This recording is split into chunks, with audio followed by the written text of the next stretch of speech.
Nasabi ko na nga, mga kuya, ba't hindi kayo nagsabi sa akin mas maaga mga kuya para makapag-prepare ako sa kanila? Ayun. Folks, again, ulit-ulitin ko itong sabihin sa inyo guys. So once again, we are still working with wild animals, no?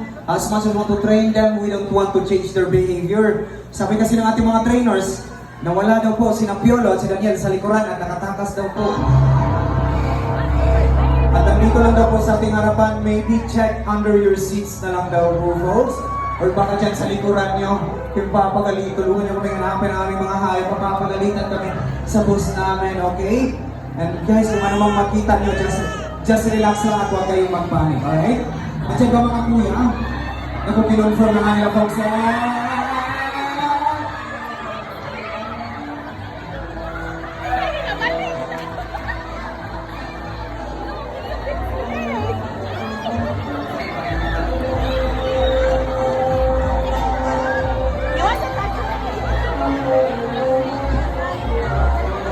O diba sabi ko sa inyong tinitilian? Alright, but anyway folks, you can touch it naman. You can hold it. Don't worry guys, again, already train na po yan. So kayong mag-alala, huwag po kayong matakot. Okay? Sanay na po yan sa inyo.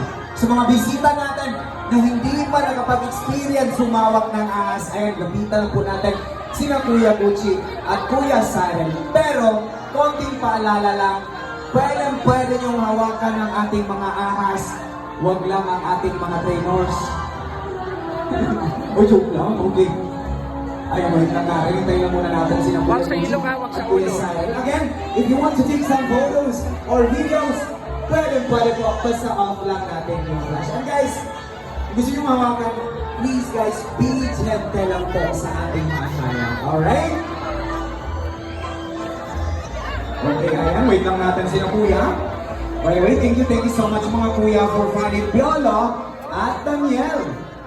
And don't you worry folks, pagkatapos sa show, you'll be having your own time with our animal ambassadors mo. Okay, kasama lang din dyan ang ating mga ahas at syempre mga parang natin mamaya. Okay?